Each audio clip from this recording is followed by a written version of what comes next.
नमस्कार दोस्तों, स्वागत है आपका तिवारी एकेडमी में। दोस्तों, आज हम बात करेंगे कक्षा 7 के सामाजिक विज्ञान में इतिहास के अध्याय 1 की। इतिहास का अध्याय 1 जिसका शीर्षक है हजार वर्षों के दौरान हुए परिवर्तनों की पड़ताल। तो चलिए शुरू करते हैं। दोस्तों, सबसे पहले आप देखिए इस मानचित्र को। यह मानचित्र 1 है। 12वीं सदी के एक भूगोलवेत्ता अल इद्रिसी का यह बनाया हुआ मानचित्र है। यह दुनिया के नक्शे का एक हिस्सा है जिसमें भारतीय उपमहाद्वीप को भूमि से समुद्र तक दिखाया गया है। मानचित्र 1 और 2 पर नज़र डालने के लिए कहा जा रहा है। अभी हमने मानचित्र 1 देखा, अब हम इसके बाद देखेंगे अगले पेज पर मानचित्र 2। मानचित्र 1 अरब भूगोलवेत्ता अल इद्रिसी ने 1154 में बनाया था। यहाँ जो नक्शा दिया गया है वह उसके द्वारा बनाए गए दुनिया के बड़े मानचित्र का एक हिस्सा है और भारतीय उपमहाद्वीप को बताता है, दर्शाता है। मानचित्र 2 की अगर हम बात करें दोस्तों, तो यह एक फ्रांसीसी मानचित्रकार ने 1720 में बनाया था। दोनों नक्शे एक ही इलाके के हैं मगर उनमें काफ़ी अंतर है। अल इद्रिसी के नक्शे में दक्षिण भारत उस जगह है जहां हम आज उत्तर भारत को ढूंढेंगे और श्रीलंका का द्वीप ऊपर की तरफ है। जगहों के जो नाम हैं वह अरबी में दिए गए हैं और उनमें कुछ जाने पहचाने नाम भी हैं, जैसे कि उत्तर प्रदेश का कन्नौज। बात करें मानचित्र 2 यानी कि इस मानचित्र की, तो मानचित्र 2 में पहले मानचित्र के बनने के लगभग यह मानचित्र 600 वर्ष बाद बनाया गया। इस काल अवधि में उपमहाद्वीप के बारे में सूचनाएं काफ़ी बदल गई थी। यह नक्शा हमें ज़्यादा परिचित लगता है ना। आप देखिए, यह नक्शा हमें हमारे आज के नक्शे से बिल्कुल मेल खाता हुआ दिखाई देता है ना। उसमें विशेषकर जो तटीय इलाके हैं उनके बारीक ब्यौरे को देखकर आश्चर्य होता है। आइए मैं आपको दिखाता हूँ। इन तटवर्ती निकटतम इलाकों को देखिए, कितने ज़्यादा डिटेल में इसके जो ब्यौरे हैं वह दिए गए हैं, है ना। मुझे उम्मीद है आप देख पा रहे हैं। चलिए आगे बढ़ते हैं। यूरोप के नाविक तथा व्यापारी अपनी समुद्र यात्रा के लिए इस नक्शे का इस्तेमाल किया करते थे, जो हमें अध्याय 6 में जानने को मिलेगा। इतनी ही महत्वपूर्ण एक और बात यह है कि दूसरे युग तक मानचित्र अंकन का विज्ञान भी बहुत बदल गया था। इतिहासकार जब बीते युगों के दस्तावेज़ों, नक्शों और लेखों का अध्ययन करते हैं तो उनके लिए उन सूचनाओं के संदर्भों का, उनकी भिन्न भिन्न ऐतिहासिक पृष्ठभूमियों का ध्यान रखना ज़रूरी होता है। दोस्तों, यहाँ पर यह बताया जा रहा है कि एक महत्वपूर्ण बात यह भी है कि जब दूसरे युग तक मानचित्र अंकन का विज्ञान बहुत ज़्यादा बदल गया था, तब इतिहासकार जो बीते युगों के दस्तावेज़ थे, यानी जो डॉक्यूमेंट होते हैं, है ना, नक्शे हो गए, मानचित्र और जो लेखों का अध्ययन करते थे, तो उनके लिए उन सूचनाओं का, जो सूचनाओं के जो संदर्भ होते थे, यानी जिस रेफरेंस में, जिस संदर्भ में सूचनाएं लिखी गई थी, उनकी अलग अलग ऐतिहासिक पृष्ठभूमियों का भी ध्यान रखते थे और ये बहुत ही ज़रूरी होता है। आगे बढ़ते हैं, देखते हैं नई और पुरानी शब्दावली। दोस्तों, अगर समय के साथ साथ सूचनाओं के संदर्भ बदलते हैं तो भाषा और अर्थों के साथ साथ क्या होता है, ऐतिहासिक अभिलेख कई तरह की भाषाओं में मिलते हैं और ये भाषाएं भी समय के साथ साथ बहुत बदली हैं। उदाहरण के लिए मध्य युग की फारसी आधुनिक फारसी भाषा से भिन्न है। यह भिन्नता सिर्फ व्याकरण और शब्द भंडार में नहीं आई है, समय के साथ शब्दों के अर्थ भी बदल जाते हैं। दोस्तों, इस पैराग्राफ का अर्थ यह है कि जिस प्रकार से धीरे धीरे समय बीतता चला जाता है, एक युग से दूसरे युग के आने की शुरुआत होती है, वैसे ही क्या होता है कि जो सूचनाओं के संदर्भ थे वह भी बदलते चले जाते हैं और भाषा और अर्थों में भी परिवर्तन आता ही होगा, है ना। जितने भी ऐतिहासिक अभिलेख हैं कई तरह की भाषाओं में हमें प्राप्त हुए हैं, मिले हैं और ये भाषाएं भी समय के साथ साथ बहुत ही बदली हैं। उदाहरण के लिए अगर हम बात करें तो मध्य युग में जो फारसी थी वो आधुनिक फारसी भाषा से बहुत ही अलग यानी कि भिन्न है। और ये जो अलगपन है, यह जो भिन्नता है दोस्तों, ये सिर्फ व्याकरण तक के ही सीमित नहीं है। व्याकरण और शब्द भंडार में ही नहीं आई है, बल्कि समय के साथ शब्दों के अर्थ भी बदल गए हैं, है ना। आगे हम इसका एक बहुत रोचक उदाहरण देखने वाले हैं। उदाहरण के लिए हिंदुस्तान शब्द ही ले लीजिए।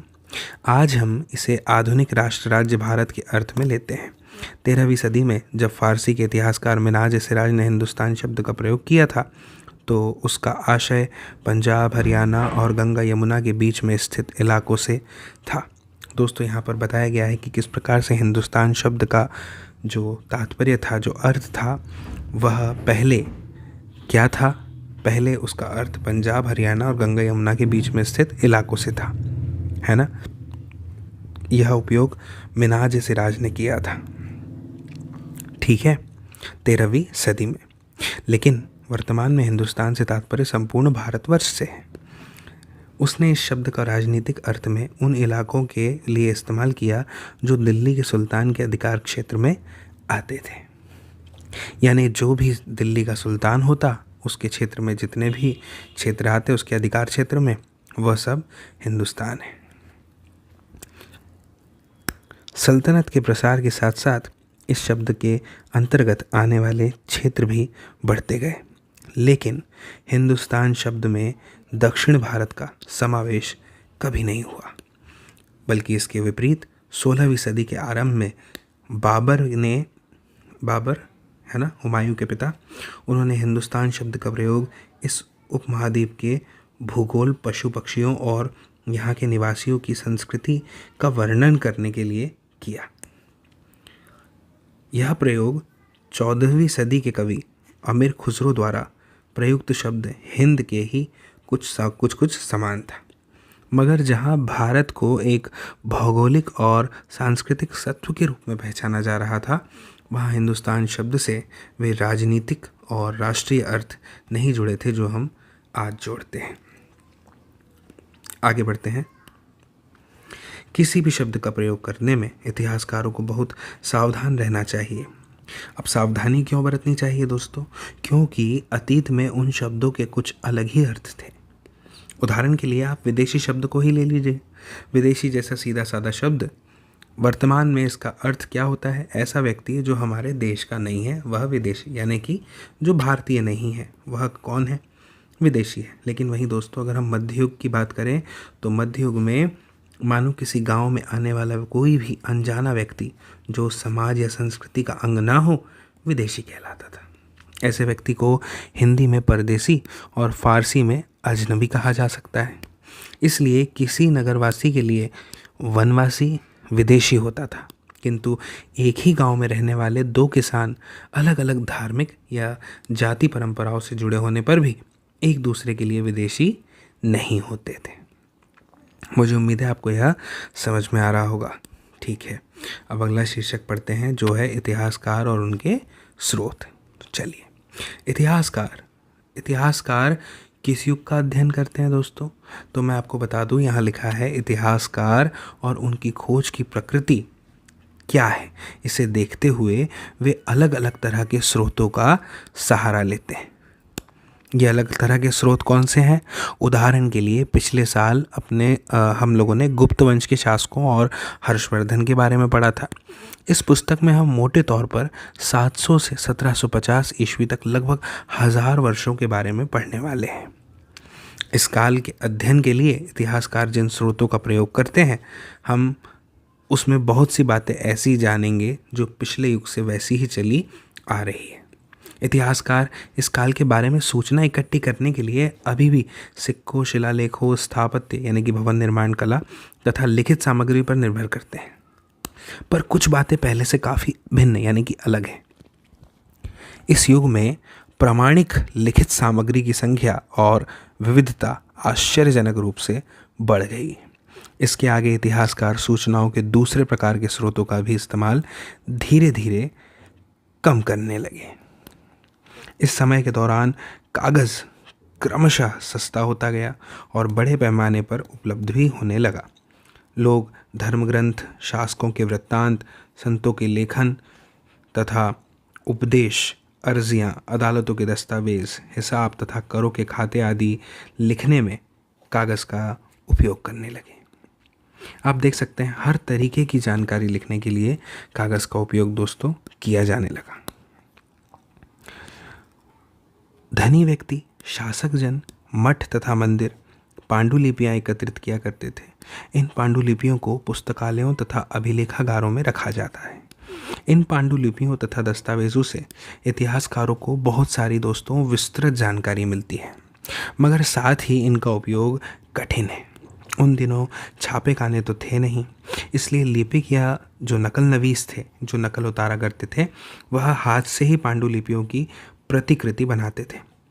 अगर आपने कभी किसी मित्र के गृह कार्य की नकल उतारी है तो आप जानते होंगे कि यह काम आसान नहीं है। कभी कभी आपको अपने मित्र की लिखावट समझ में नहीं आती और मजबूर होकर अंदाज़ा ही लगाना पड़ता है कि क्या लिखा गया है। फलस्वरूप आपके लिखे में, मित्र के लिखे हुए में कुछ छोटे मोटे अंतर आ जाते हैं। लेकिन ये जो छोटे मोटे अंतर है, यह कैसे होते हैं? बहुत ही महत्वपूर्ण अंतर है। ठीक है, देखिए, इस चित्र को ध्यान से देखिए। यह चित्र एक लघु चित्र है और इसकी प्रतिकृति लघु चित्र की है, जिसमें एक लिपिक किसी पांडुलिपि की नकल कर रहा है। इस चित्र का आकार अगर मैं बात करूं तो सिर्फ 10.5 सेंटीमीटर है। इस छोटे आकार के कारण इसे लघु चित्र या मिनिएचर कहा जाता है। कभी कभी इन लघु चित्रों का प्रयोग लेख में आई पांडुलिपियों को स्पष्टता प्रदान करने के लिए किया जाता था। ये इतने सुंदर होते थे कि आगे चलकर जो संग्रह करता है वो अक्सर इन चित्रों को पांडुलिपियों से अलग करके बेचने लगे थे। आइए अब आगे बढ़ते हैं।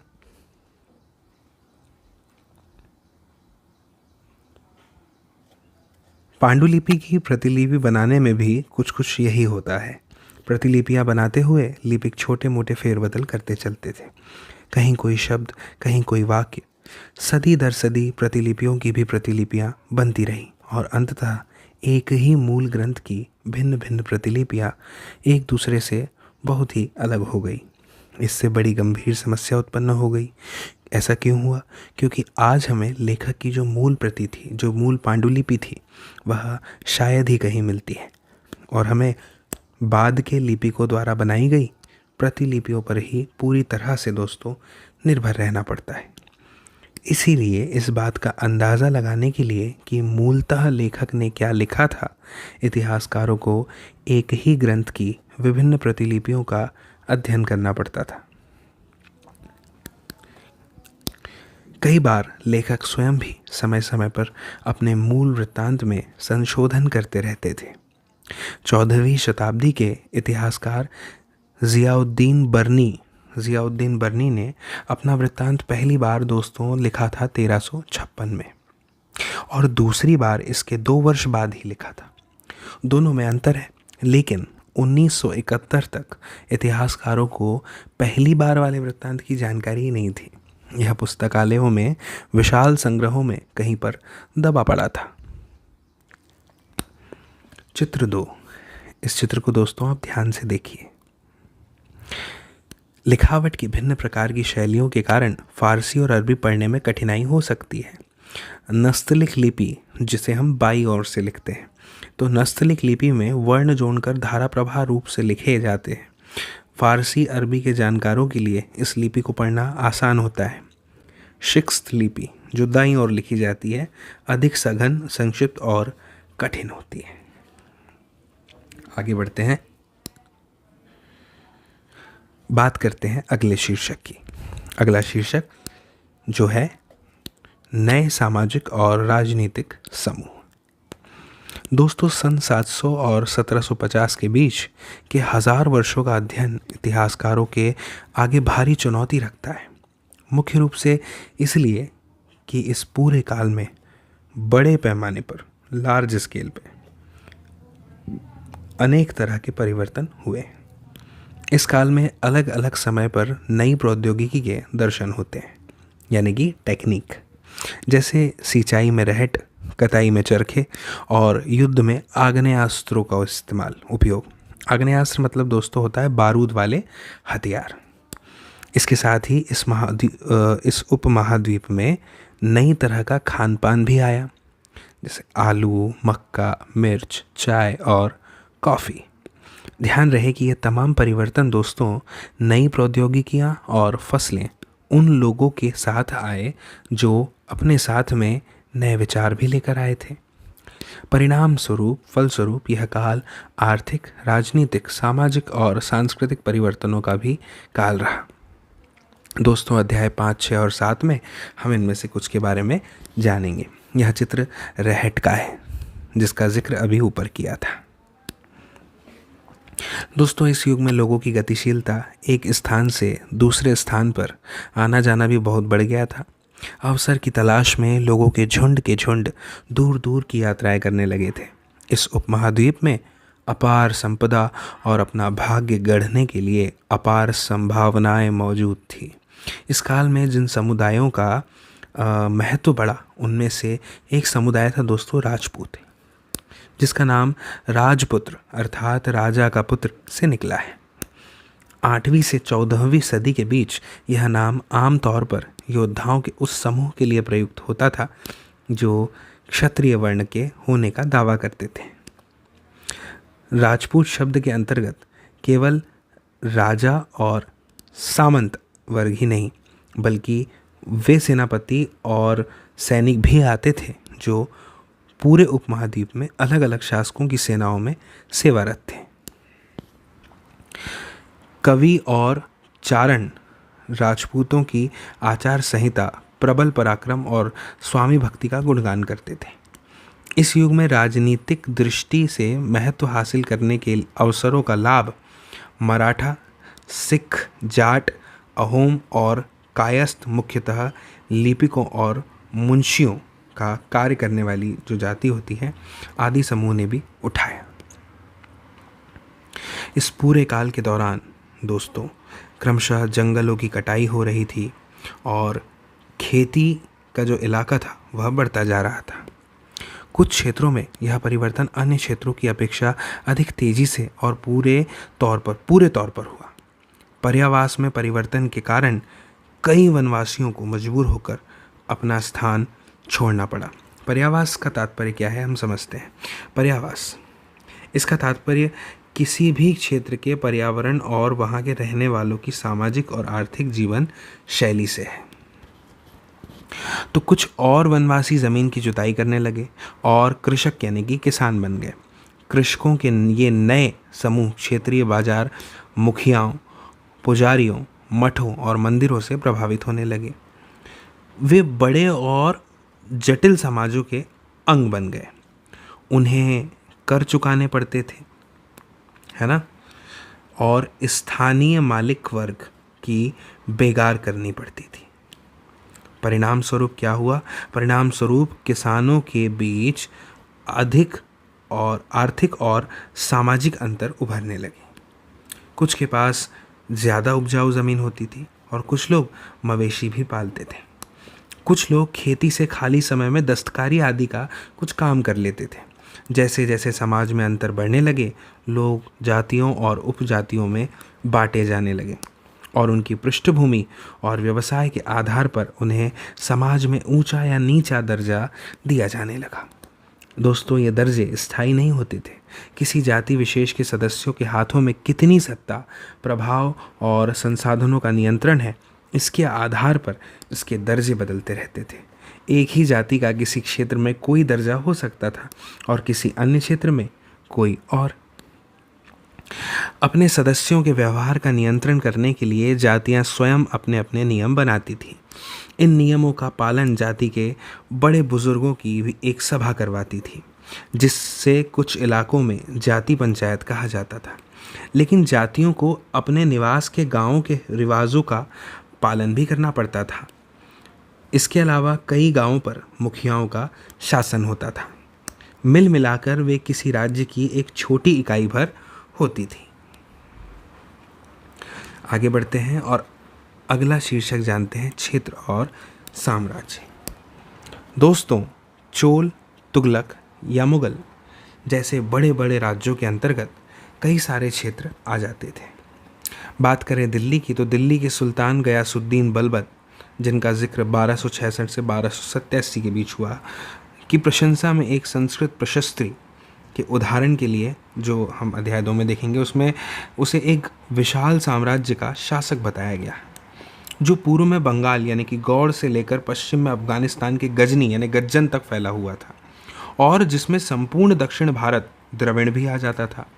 गौड़ आंध्र, केरल, कर्नाटक, महाराष्ट्र और गुजरात आदि भिन्न भिन्न क्षेत्रों के लोग उसकी सेना के आगे पलायन कर जाते थे।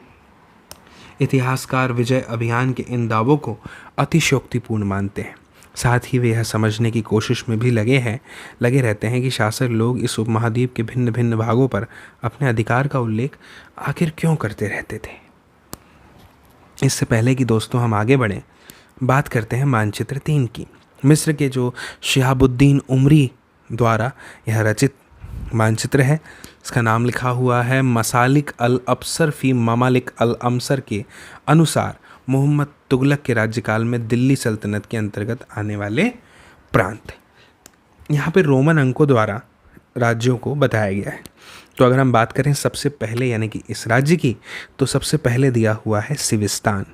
ठीक है, सबसे पहले क्या दिया हुआ है? सिविस्तान। इसके बाद में सिविस्तान से थोड़ा ही नज़दीक यहाँ पर आप देखेंगे दूसरे स्थान पर हमें देखने को मिलता है उच्च। इसके बाद में ठीक थोड़ा ही पास तीसरे स्थान की अगर हम बात करें तो यह है दोस्तों उच्च के बाद मुल्तान। ठीक है, फिर इसके बाद में मुल्तान के बाद में चौथे नंबर पर क्रमशः और 5वें नंबर पर है कलानौर और लाहौर। ठीक है ना, कलानौर और लाहौर। फिर छठे नंबर पर आता है समाना और 7वें पे आता है सुरसुती। समाना और सरस्वती। इसके बाद में 8वें और 9वें की अगर हम बात करें तो यह जो स्थान दिखाया जा रहा है यह है कुहराम और हासी का, और ठीक उसके पास जो 10वें नंबर पर स्थान है वह है दिल्ली का। फिर क्रम से 11 और 12 बदायूं और कन्नौज है। इसके बाद में बात करेंगे 13 और 14 की, तो 13 और 14वें स्थान पर है कड़ा और अवध। फिर बात आती है बिहार, लखनौती, जाजनगर और मालवा की।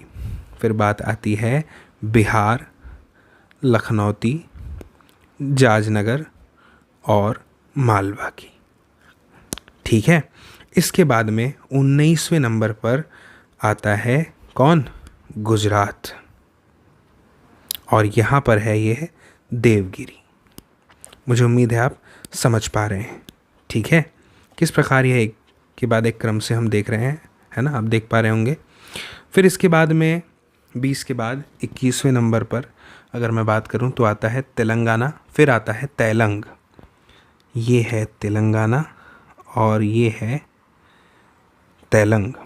उसके बाद आता है द्वार समुद्र और उसके बाद में आता है मावार। मुझे उम्मीद है कि यह सब आपको समझ में आया होगा। आगे बढ़ते हैं।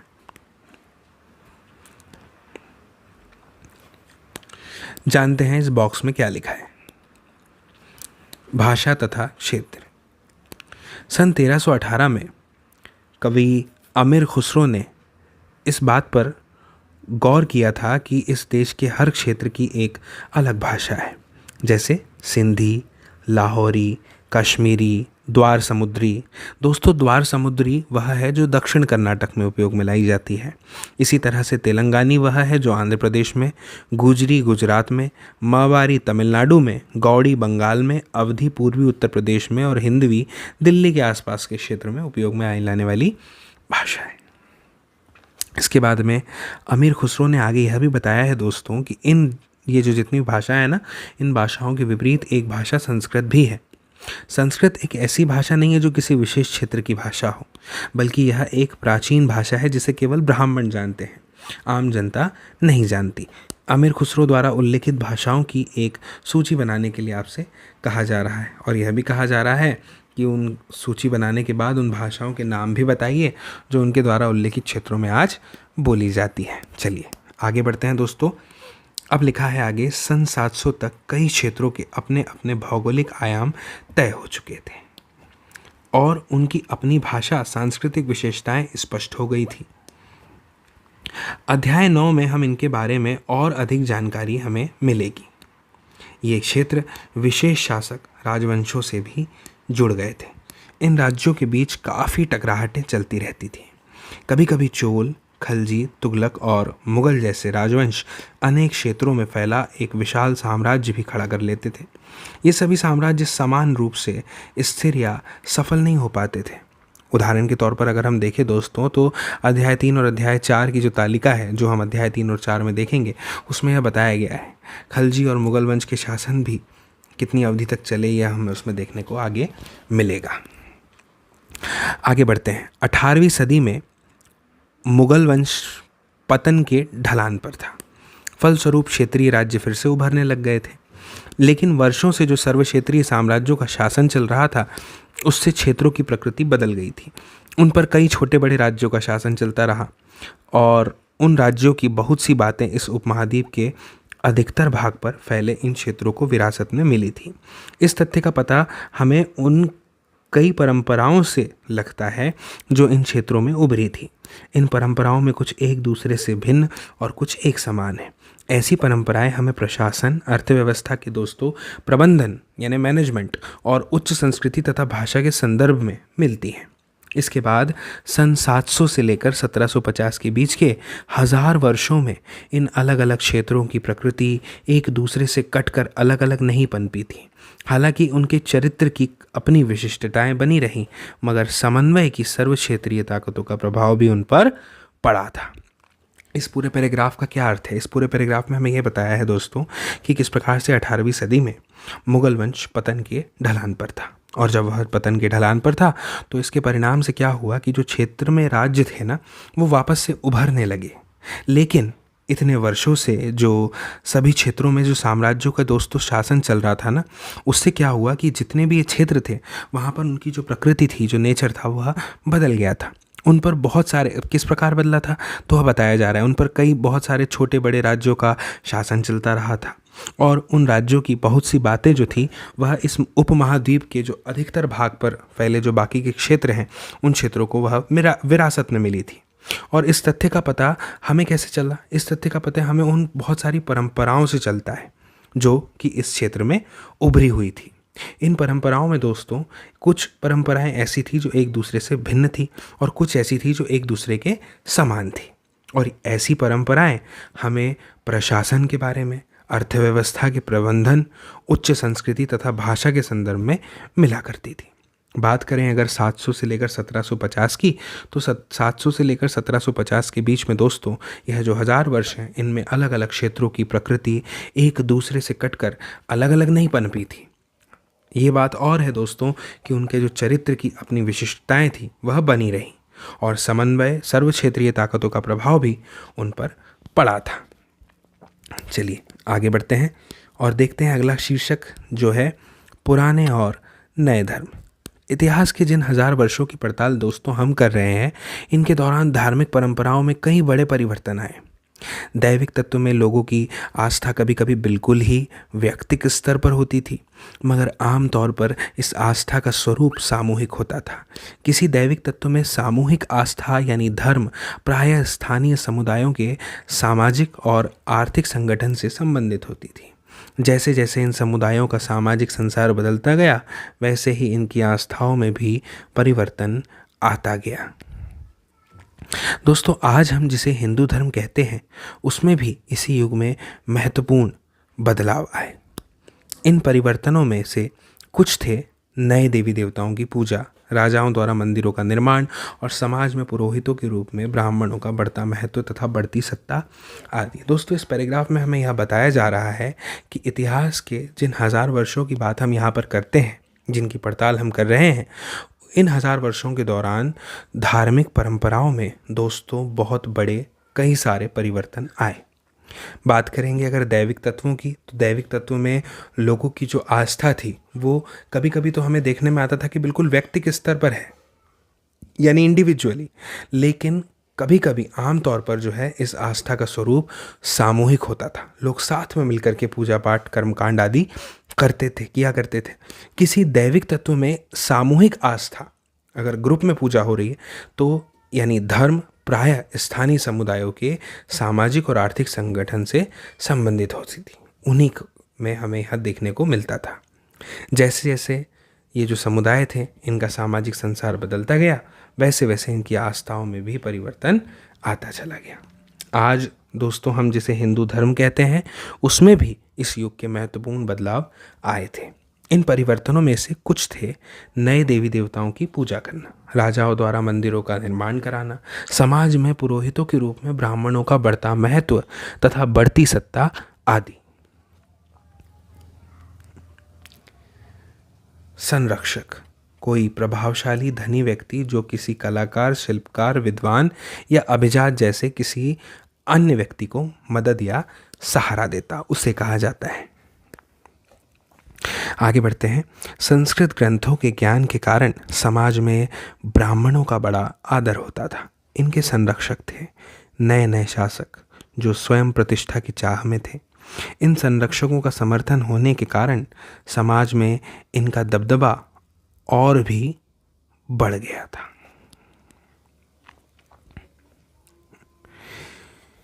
दोस्तों इस युग में एक महत्वपूर्ण परिवर्तन भक्ति की अवधारणा के रूप में आया था। इसमें ईश्वर की कल्पना एक ऐसे प्रेमल इष्ट देवी देवता के रूप में की गई थी जिस तक पुजारियों के विशद कर्मकांड के बिना ही भक्त स्वयं पहुंच सके।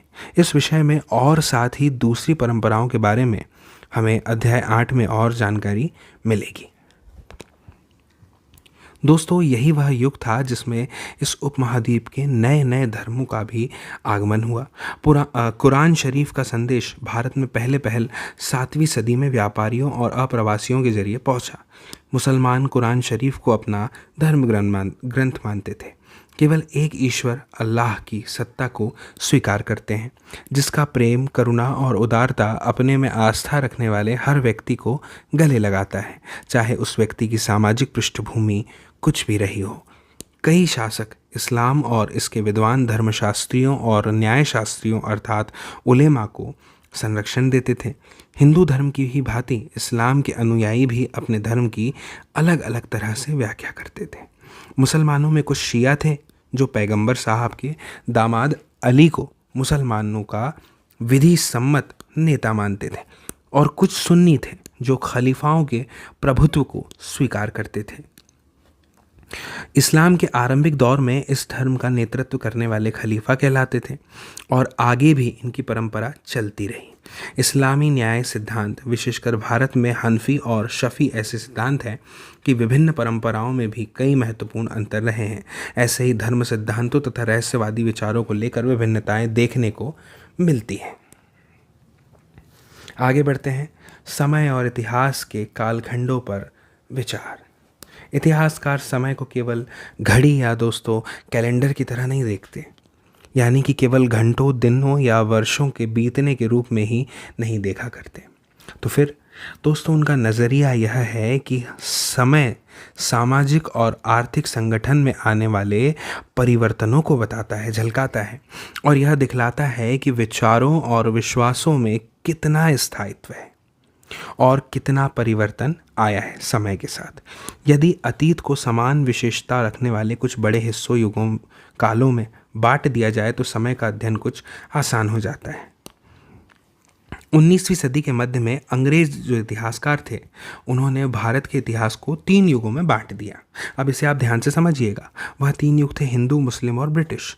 यह विभाजन दोस्तों इस विचार पर आधारित था कि शासकों का धर्म ही एकमात्र महत्वपूर्ण ऐतिहासिक परिवर्तन होता है और अर्थव्यवस्था, समाज और संस्कृति में और कोई भी महत्वपूर्ण बदलाव इसके अलावा नहीं आता।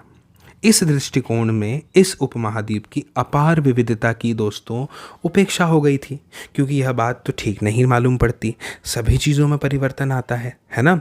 तो इस काल विभाजन को आज बहुत कम इतिहासकार ही स्वीकार करते हैं। अधिकतर इतिहासकार आर्थिक तथा सामाजिक कारकों के आधार पर ही अतीत के विभिन्न कालखंडों की विशेषताओं को तय करते हैं। पिछले साल आपने जो इतिहास पढ़े थे उसमें प्राचीन समाजों में कई प्रकारों का समावेश था, जैसे शिकारी संग्राहक, प्रारंभिक दौर के कृषिकर्मी, शहरों और गांवों के निवासी, प्रारंभिक दौर के राज्य और साम्राज्य। इस साल हम जो इतिहास पढ़ेंगे उसमें प्रायः मध्यकालीन इतिहास कहा जाता है उसे। इसमें हमें कृषक समाजों के विस्तार, क्षेत्रीय और साम्राज्यिक राज्यों के उदय, कभी कभी तो ग्रामवासियों और वनवासियों की कीमत पर प्रधान धर्मों के रूप में हिंदू धर्म, इस्लाम धर्म के विकास और यूरोप से व्यापारी कंपनियों के आगमन के बारे में और विस्तार से जानकारी मिलने वाली है या मिलेगी। दोस्तों, भारत के इतिहास के ये 1000 साल अनेक बदलावों के साक्षी रहे हैं। आखिर 16वीं और 18वीं शताब्दी या 8वीं या 11वीं शताब्दियों से काफ़ी भिन्न थी। इसलिए इस सारे काल को एक ऐतिहासिक इकाई के रूप में देखना समस्याओं से खाली नहीं है। फिर मध्यकाल की तुलना में प्रायः आधुनिक काल से की जाती है। आधुनिकता के साथ भौतिक उन्नति और बौद्धिक प्रगति का भाव जुड़ा हुआ है। इससे आशय यह निकलता है कि मध्यकाल रूढ़िवादी था और उस दौरान कोई परिवर्तन हुआ ही नहीं, लेकिन हम जानते हैं कि ऐसा नहीं है। इन 1000 वर्षों के दौरान इस उपमहाद्वीप के समाजों में प्रायः परिवर्तन आते रहे और कई क्षेत्रों की अर्थव्यवस्था तो इतनी समृद्ध हो गई थी कि उसने यूरोप की व्यापारी कंपनियों को भी आकर्षित करना आरंभ कर दिया था। इस पुस्तक को पढ़ते समय हम परिवर्तन के चिन्हों तथा यहाँ सक्रिय ऐतिहासिक प्रक्रियाओं पर ध्यान देते चलेंगे और जब भी संभव होगा इस पुस्तक में हम जो पढ़ रहे हैं उसकी तुलना पिछले वर्ष पढ़ी हुई बातों से करने की हम कोशिश करेंगे। जहाँ भी संभव होगा यह देखने की बदलाव कहाँ पर हुए हैं और कहाँ पर नहीं, यह भी हम कोशिश करेंगे। और आज अपने आसपास की दुनिया पर नज़र डालकर भी यह देखेंगे कि और भी क्या कुछ बदला है या वैसा ही रहा है। मुझे उम्मीद है दोस्तों कि आपको यह समझ में आ रहा होगा। तो दोस्तों, इस अध्याय में हमने देखा कि किस प्रकार से अरब भूगोलवेत्ता अल इदरीसी ने 1151 में दुनिया के मानचित्र में पहली बार भारत की स्थिति को दर्शाया था। इसके बाद हमने यह भी देखा कि भारतीय उपमहाद्वीप को स्पष्ट रूप से एक फ्रांसीसी मानचित्रकार जिसका नाम जो है मैं आपको बता देता हूँ, ग्विलाम द लिस्ले, है ना, यह नाम है फ्रांसीसी मानचित्रकार का, ग्विलाम द लिस्ले। उन्होंने 1720 में विश्व के नक्शे में दिखाया था भारतीय उपमहाद्वीप को, है ना। इसके अलावा हमने यहाँ पर यह देखा कि किस प्रकार से भाषा में परिवर्तन हुआ समय के साथ साथ, है ना। विभिन्न भाषाओं की शब्दावलियाँ और अर्थों में अनेक तरह के यहाँ पे बदलाव हुए। जैसे कि हमने बात की थी हिंदुस्तान की, है ना। अगर हम बात करते हैं हिंदुस्तान की तो हमें भाई पता चलता है कि आज हमें हिंदुस्तान शब्द का हम जो जिन अर्थों में रूप लेते हैं, जिन अर्थों को देखते हैं हिंदुस्तान शब्द के लिए, वह पहले ऐसा नहीं था। 13वीं सदी में जो फ्रांसीसी इतिहासकार थे मिनाज सिराज, है ना, उन्होंने बताया था कि हिंदुस्तानी शब्द का प्रयोग जो उन्होंने है वो सिर्फ हरियाणा और गंगा यमुना नदी के बीच के जो स्थित इलाके थे उसके लिए उन्होंने किया था, ठीक है ना। और इसके बाद में हमने यह भी जाना कि इस कालखंड के जो ऐतिहासिक स्रोत थे वो अभिलेख, स्थापत्य, सिक्के, भवन निर्माण कला, है ना, जिसका मतलब होता है स्थापत्य का, और लिखित सामग्री और संख्या और विविधता जो थी उसकी यहाँ पे बढ़ गई थी। इसके अलावा हमने यह भी देखा दोस्तों कि किस प्रकार से सामाजिक और राजनीतिक परिवर्तन यहाँ पर हुए, है ना। नई प्रौद्योगिकी की अगर हम बात करें, है ना, जैसे सिंचाई में रहट हमने देखा था, कटाई में चरखे, युद्ध में बारूद वाले जो हथियार थे, आग्नेयास्त्रों, उसका उपयोग किया था, है ना। खान पान में भी बहुत सारे बदलाव हमने देखे थे, जैसे कि जिसकी बात करें तो जैसे आलू, मक्का, मिर्च, चाय, कॉफ़ी में बदलाव देखे थे हमने, है ना। और हमने यह भी देखा था कि राजपूतों का यहाँ पर जो है वह उदय हुआ, है ना। इसके अलावा इनके साथ ही मराठा, सिख, जाट, अहोम और कायस्थ आदि समूह का भी महत्व राजनीतिक रूप से यहाँ पे बढ़ गया था, है ना। यह हमने यहाँ पे मुख्य रूप से देखा। इसके बाद में अगर हम दोस्तों बात करें क्षेत्र और साम्राज्यों की, तो यहाँ पर हमने देखा कि कई क्षेत्र जो थे अपने अपने भौगोलिक आयाम उनके तय हो चुके थे, है ना। चोल, खलजी, तुगलक, मुगल जैसे राजवंशों का विशाल साम्राज्य था। तो कुछ क्षेत्रीय राजाओं का इसमें उदय भी हुआ। फिर हमने देखा अंत में धार्मिक परिवर्तन, है ना।